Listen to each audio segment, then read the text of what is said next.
السلام علیکم علی بھائی. وعلیکم السلام ورحمۃ اللہ وبرکاتہ. ولا حول ولا قوۃ الا باللہ. اللہم صلی علی محمد وعلی آل محمد. آپ کو ویلکم ہے جی ہماری اکیڈمی میں. اللہ کا نام لے کے شروع کریں. جزاک اللہ سر. تو بہت عرصے سے آپ کی ویڈیوز ہم دیکھ رہے تھے، اپنی پوڈ کاسٹ بنانے سے بھی بہت عرصے پہلے سے، اور ہمیشہ خواہش ہوتی تھی لیکن فار سم ریزن پروگرام نہیں بن پا رہا تھا. ایک تو خوشی ہے آپ سے مل کے بھی اور آپ کا نظام کو بھی دیکھ کے. الحمدللہ. مثلا کہ بہت سارے لوگوں کی زندگی میں جب مشکل واقعات پیش آتے ہیں تو وہ گھبرا جاتے ہیں، غائب ہو جاتے ہیں، لیکن آپ نے پہلی دفعہ مثال قائم کی ہے کہ جو بھی حالات آئیں، آپ پہ جان لیوا حملہ ہو، کوئی نقصان ہو، تو آپ اس کے متبادل ارینجمنٹس بنائیں. مثلا ابھی ہم الحمدللہ اندر تشریف لائے تھے تو 3 لیول آف سیکیورٹی اور چیکنگ کے تھرو گزرے تھے، جہاں پہ ہر بندے نے بہت ہی پیار اور ادب سے، یعنی کہ وہ کوئی رف ہاؤسنگ والا کانسیپٹ نہیں تھا. الحمدللہ. تو اس سے ہم بڑے خوش و سیٹسفائڈ تھے. سموسے ہمیں نہیں ملے. اچھا مل جائیں گے انشاءاللہ اسپیشل. وہ میرا خیال ہے اس کے بعد آپ کے لیے نا گرما گرم منگوائیں گے. وہ یہی بات ہے.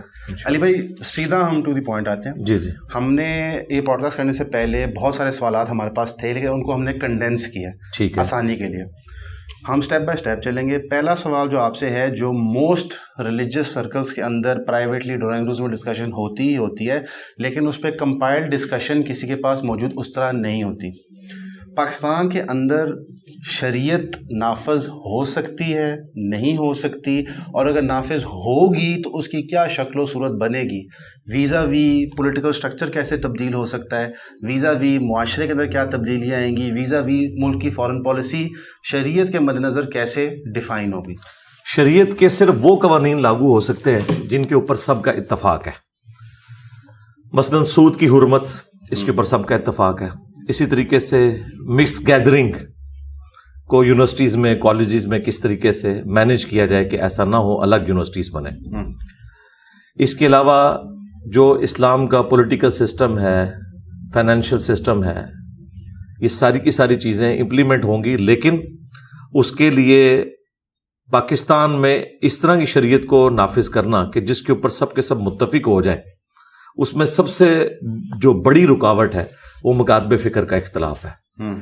مکاتب فکر کا اختلاف وہ اتنا خطرناک معاملہ ہے کیونکہ آپ دیکھیں کہ پچھلے دنوں انہوں نے توہین صحابہ کی سزا کے حوالے سے ایک بل میں اس کو، وہ پہلے سے سزا تھی، اس کو بڑھانے کی کوشش کی. خیر وہ صدر صاحب نے واپس کر دیا، لیکن ایک انہوں نے خام خواہ ایک معاملہ تو ایکٹیو کرنے جی جی جی بالکل. اور وہ دیکھیں اس کا نقصان کیا ہوگا کہ جب تک آپ توہین کی ڈیفینیشن کو فائنل نہیں کریں گے، قانون بنانے کا فائدہ نہیں ہے. مثال کے طور پر ٹریفک قوانین میں تو ہمیں پتہ ہے کہ 120 سے اگر آپ کراس کریں گے تو موٹر وے پہ آپ کا چلان ہو جائے گا، لیکن توہین کی ڈیفینیشن ہمیں نہیں پتہ.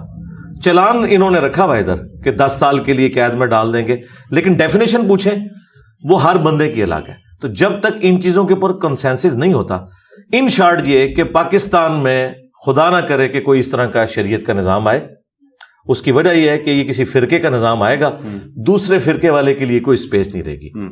اب وہ والی شریعت کا نظام جسے آپ خلافت کا نظام کہتے ہیں، اس تک پہنچنے کے لیے آپ کو پہلے ان کے جو انٹرنل اختلافات ہیں ان کے حوالے سے کسی کنکلوژن کے اوپر پہنچنا پڑے گا. اس کی وجہ یہ ہے کہ پاکستان میں اکثریت ہے بریلویوں کی. بریلوی دیوبند اور اہل حدیث کو گستاخ رسول واجب القتل سمجھتے ہیں، اور یہ آمزہ بریلوی صاحب کا فتویٰ ہے احکام شریعت کے اندر. کلیئر کٹ انہوں نے ان کو قادیانیوں کے ساتھ ذکر کر کے مرتد ڈکلیئر شامل کیا تھا جی سیم کیٹیگری. اچھا اب آمزہ بریلوی صاحب جب تک قبر سے نکل کے بریلویوں کو یہ نہیں بتاتے کہ میں رجوع کرتا ہوں اپنے فتوے سے، کوئی بریلوی عالم اس فتوے کو بدل نہیں سکتا. جب بدل نہیں سکتا تو کل کو اگر بریلویوں کی شریعت یہاں پہ نافذ ہوتی ہے تو دیوبند اور اہل حدیث جو پوری زندگی خلافت کی باتیں کرتے رہے، انشاءاللہ خلافت کے پہلے شہداء وہی ہوں گے، خلافت کے نام کے اوپر وہ قتل ہوں گے.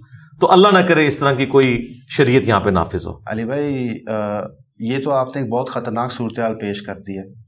اگر گنجائش ہے ہی نہیں ان فرقوں کے اندر کہ یہ کسی بات پہ کمپرومائز کریں، اس کا کیا مطلب ہے کہ پاکستان میں for the near foreseeable future, واللہ عالم 100 سال میں کیا ہوتا ہے انسان نہیں بتا سکتا، شرعی قانون نافذ کرنا تقریباً ناممکن ہے، جو آپ کی گفتگو سے میں نے اخذ کیا. چند ایک چیزوں کے سوا، مثلا چور کی ہاتھ کاٹنے کی سزا، اسی طریقے سے شادی شدہ جو زانی ہے اس کی سزا، اس پہ تو آپ اتفاق کر لیں گے، لیکن جو اصل چیزیں ہیں جو اس وقت بون آف کنٹینشن بنی ہوئی ہیں ان کے اوپر کبھی بھی ان کا اتفاق نہیں ہوگا. مثلاً آپ سمجھ سکتے ہیں کہ اگر سنیوں کی حکومت آ جائے تو کیا وہ شیعہ کو 10 محرم کا جلوس نکالنے دیں گے؟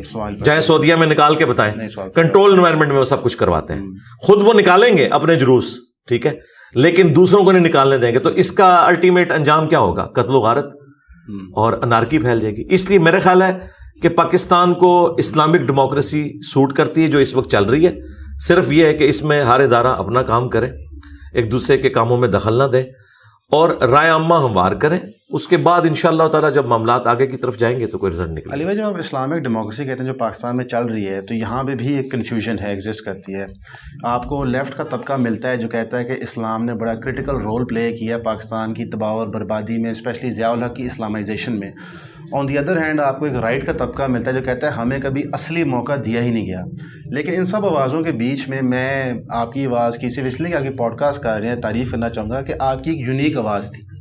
ہاؤیور آپ نے کبھی بھی روڈ میپ نہیں پیش کیا کہ آپ کی نظریات کے مطابق یا آپ کی سوچ کے مطابق ملک کو آپ کس طرف پش کرنا چاہتے ہیں, معاشرے کو کم از کم کس طرف پش کرنا چاہتے ہیں. ایک بات ہمیں ضرور سمجھ آتی ہے آپ کی گفتگو سے کہ یہ فرقہ واریت کے آپ سخت خلاف ہیں اور آپ literal understanding of Quran and حدیث کے اوپر ایمان رکھتے ہیں اور الحمدللہ اس کو آپ پریچ آف پریکٹس کرتے ہیں. جب ہم وہ چیزیں اپنی زندگی میں اسپیشلی ہمارے سیاسی معاملات میں امپلیمنٹ کرنے کی کوشش کرتے ہیں تو اس کا روڈ میپ ہمارے پاس نہیں ہے. روڈ میپ میں نے دیا اور تو کسی نے نہیں دیا, باقی تو صرف باتیں کر رہے ہیں. واضح کریں, دیکھیں جتنے لوگ خلافت کے اوپر باتیں کر رہے ہیں, اسلامک سسٹم کے اوپر باتیں کر رہے ہیں, وہ صرف علمی شہادت پوری کر کے وی لاگس بنا کے اٹھ جاتے ہیں.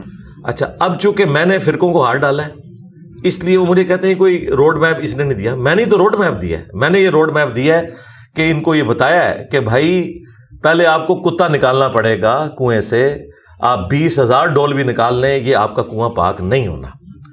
یہ جو کنواں ہے اس وقت جس کے اندر یہ کفر و شرک کے فتوے, گستاخ رسول ہونے کے فتوے پڑے ہوئے ہیں, اور یہ فتوے ان لوگوں نے لگائے ہیں جو قبروں میں جا چکے ہیں. وہ جب تک قبروں سے نہیں نکل کے ان کو کچھ کہتے اور یہ تو ہونا نہیں ہے, اس وقت تک انہوں نے ریورس نہیں کرنا. تو اس کا حل کیا ہے کہ ہم ان بوڑھوں کے, ان کے بزرگوں کے جو پیچھے باقیات ہیں ان کے مرنے کا انتظار کریں اور ینگ جنریشن کے اوپر محنت کریں, انہیں ہم ایجوکیٹ کریں. جب وہ ینگ جنریشن ایجوکیٹ ہوگی قرآن و سنت کے حوالے سے تو آگے معاملات انشاءاللہ بہتری کی طرف جائیں گے, اور یہی تو ہم کر رہے ہیں, یہی روڈ میپ ہے. اب آپ اگر مجھ سے یہ چاہتے ہیں کہ ابھی لڑکا لڑکی کی شادی نہیں ہوئی, بچہ ایمبریونک سٹیج پہ ہے, آپ مجھے یہ پوچھ رہے ہیں کہ میں نے اپنے بچے کو پی ایچ ڈی کس یونیورسٹی میں کروانی ہے. میں یہ کہہ رہا ہوں کہ بھائی ابھی تو آپ کی اولاد ہونے کے بھی چانسز نہیں ہے, آپ پی ایچ ڈی کی بات کر رہے ہیں, اور انشاءاللہ جب یہاں تک معاملات پہنچیں گے وہ پھر ہم آپ کو بتا دیں گے کہ آپ نے اس وقت کیا کرنا ہے, اس وقت کیا کرنا ہے, وہ سب کچھ ہو جائے گا. اصل مسئلہ ہے وہ ایشو جو اختلاف والا ہے کہ جب تک ان فرقوں کے آپس کے اختلافات سیٹل نہیں ہوتے, کہ ایک دوسرے کی تکفیر کرنا ختم نہیں کرتے, ایک دوسرے کو ایکسیپٹنس نہیں دیتے, تو اس کا یہ رزلٹ نکلے گا کہ ایک دوسرے کو یہ قتل کریں گے.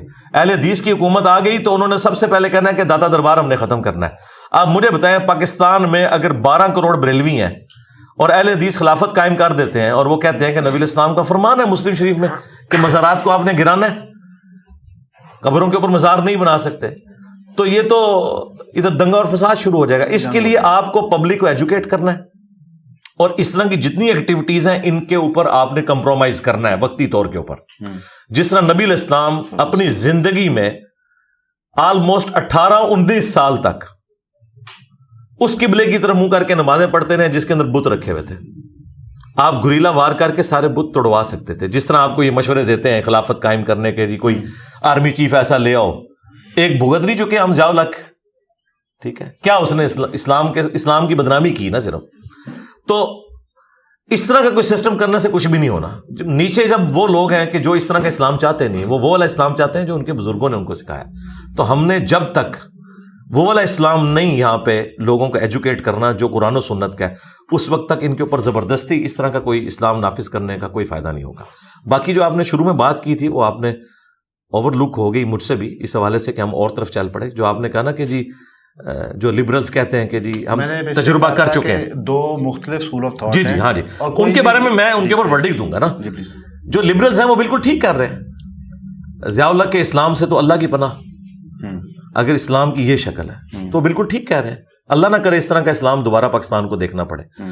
دوسری طرف جو رائٹ کا طبقہ ہے وہ کہتے ہیں کہ ہمیں موقع نہیں ملا، وہ کسی حد تک جسٹیفائی ہے. ایک مشرف کے دور میں MMA بنی تھی، لیکن وہ بھی ایک حکومتی وہ نہ ہونے کے برابر والی بات تھی. تو یہ حقیقت ہے کہ ان کو بھی موقع نہیں ملا.